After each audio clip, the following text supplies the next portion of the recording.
5 ரூபாயில 2 ரூபாய் டிப்ஸ் போக மிச்சம் 3 ரூபாய். இந்தாங்க ஆளுக்கு 1.5 ரூபாய். அப்பா வந்ததுக்கு ஒரு லாபம். மச்சான் இப்பவே மணி 11 மணி ஆகி போச்சு. கோழி வேகிறதுக்கு வேற ஒரு 2 மணி நேரம் ஆகும். இப்ப வீட்டுக்கு போனா தான் நல்லா சமைச்சு சாப்பிட்டு சந்தோஷமா இருந்து சாயங்காலம் 8 மணி வண்டிக்காச்சும் ஊருக்கு போவேன். வாங்க போலாம். நான் கொஞ்சம் ரொம்ப மோசமானவன். என்ன மச்சான் என்னென்னமோ பேசுறீங்க? இப்போ ஆளுக்கு 25 ரூபாய் போட்டுதானே அந்த கோழியை நம்ம வாங்கினோம். ஆமா. அந்த கடைக்காரர் எவ்வளவு திருப்பி கொடுத்தான்? 45 ரூபாய் போக மிச்சம் 5 ரூபாய் கையில கொடுத்தாரு. டிப்ஸ் எவ்வளவு கொடுத்த? அந்த பயலுக்கு 2 ரூபாய் கொடுத்தேன்.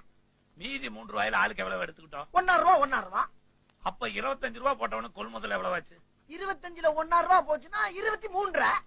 23 கூட்டினா எவ்வளவு? 23 47. டிப்ஸ் 2 ரூபாய் சேர்த்து கூட்டு. 47 ஒரு 2 49. மீதி 1 ரூபாய் எங்க? ஆமா எங்க? ஐயோ அம்மா கேக்குறியா எங்கன்னு? அம்மா மரியாதையா சொல்லு. அந்த 1 ரூபாய் எங்க? சத்தியமா எங்க ஆத்தா சத்தியமா அடிக்கல மச்சான்.